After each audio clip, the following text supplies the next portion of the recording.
Alors, une piste que j'ouvre comme ça, mais sans savoir très bien où ça va, c'est l'histoire du livre des Maccabées. Et des Maccabées. Et ce que je retiens dans ces livres qui n'ont pas été intégrés dans le canon biblique, qui sont deutéro-canoniques, comme on dit dans certains cas, mais qui racontent, mais qui sont donc célébrés par la fête de Hanouka, la fête des candélabres.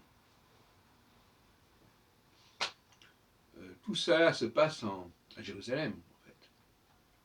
C'est le royaume de Judée qui se constitue et qui va d'ailleurs, qui existait peu de temps avant l'arrivée de Jésus, en fait.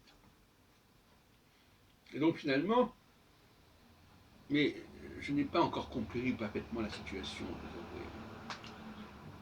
Ce royaume de Judée, ça n'englobait pas la Galilée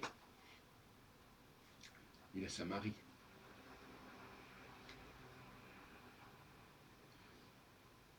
Mais ensuite, grâce aux Romains, on a pu unifier tout ça, il semblerait, avec Hérode, etc.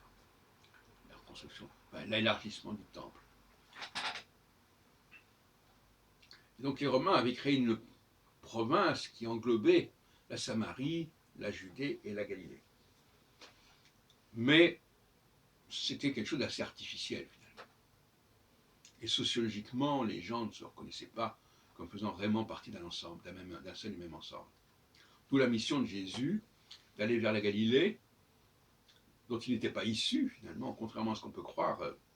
Jésus, donc on le sait d'ailleurs, se veut, d'après Matthieu, descendant de David, donc il est lié à Juda, à la Judée, mais il va vers les Galiléens. Et parmi ses apôtres, 11 sur 12 sont des Galiléens. Une grande partie de ces miracles, de ces œuvres, se situe en Galilée. On voit bien donc la tendance qu'il avait. Alors, je sais bien que après, on a commencé à dire que Jésus avait d'autres objectifs, il cherchait il cherchait à s'ouvrir à toutes les nations, etc. Mais tout ça, c'est un grand malentendu. J'en ai déjà parlé, je ne reviens pas là-dessus pour l'instant.